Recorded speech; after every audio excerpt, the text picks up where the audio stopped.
So I'm going to show you how to somewhat fix a Triton shower so that every time the water pressure drops a little bit, it doesn't cut out and go cold. So if you live in a building with low water pressure like mine, you probably find your shower, especially at this time of year, every time the water pressure drops a little bit, the safety mechanism of the shower cuts in and turns off the heating elements, and then you're stood in a cold shower, which tends to come on again after about 2 minutes.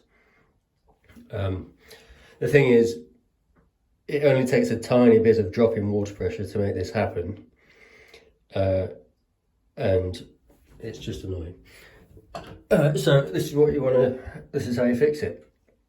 First of all, you want to turn off your shower's power at your on your fuse box, which mine already is off. That's on. You notice I've got sellotape on my button. I'll explain that in a bit. So there's 3 on. This is a T80 Easy Fit, although I think most Tritons will probably be pretty similar. This has got 3 screws holding the cover on. One's here, one there, and there's one in the middle on the bottom. Okay, I'll just do that. Okay, I've taken the 3 screws off now, so your front panel should just pull off.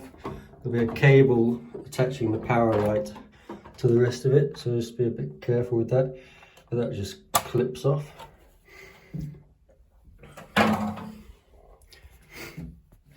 So the switches that make the heating cut off are these 2 grey ones in here, and it's sort of hidden by your mode switch there.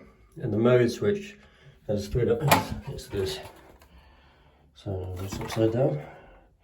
So there's 3 options: cold, 1 red mark, and 2 red marks. So that's no heating elements on, 1 heating element on, or both heating elements on. So what you want to do is remove this plastic switch bit in the middle. After you do this, that mode switch won't do anything because it's basically disabled. Okay, so I'll take those screws out and then we'll see where we are. Right, taking those screws out. Now, this bit is a bit fiddly, can be a bit stiff, but if you pull it from the top first, it's held in by these little blocks here. That just comes out. Careful with the wires. Right. So now, see these little black switches? Those are for the heating elements. On and off. There's 2 of them in there.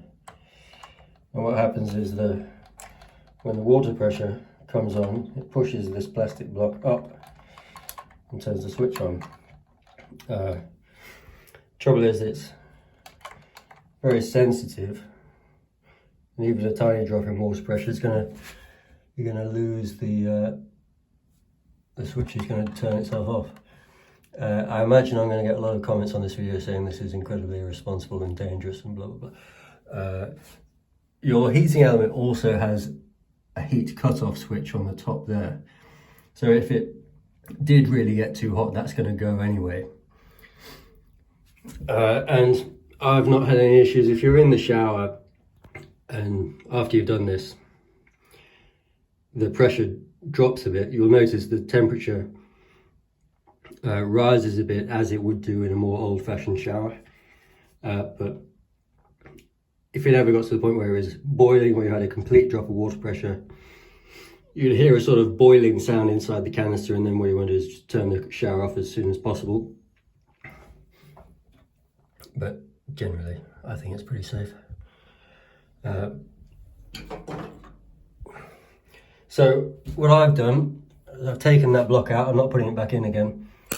And then you can slide some sort of thin object in there And I found something that is the perfect size and shape is this. It's a mixing stick that comes with araldite, but I think you can sort of see the thickness. It's not very thick.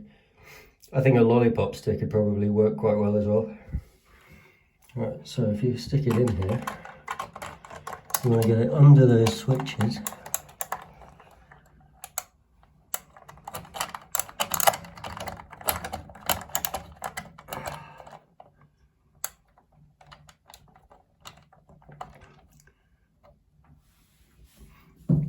And you want it so it's pushing both of the switches and you've got both your heating elements on. Okay, and that's it. What I would then do is, you've got your 3 screws that were holding that plastic mode switch in. I'm just going to put the screws back in there so I don't lose them. And put the cover back on. Okay, that's the cover back on. Let's turn it back on at the fuse box.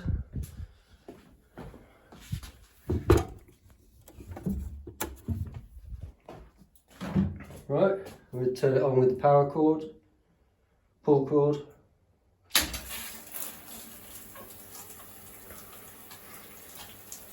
Okay, now the reason I have put sellotape over the power button is because for some reason on this shower, if you turn it off at the power button and not on the pull cord, the water cuts out before the heating element turns off.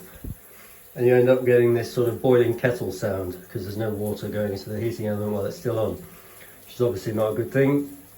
But if you turn it off with the pull cord, it's fine because everything just turns off at the same time. Let's check this. Yeah, that is hot. Okay, so that's it.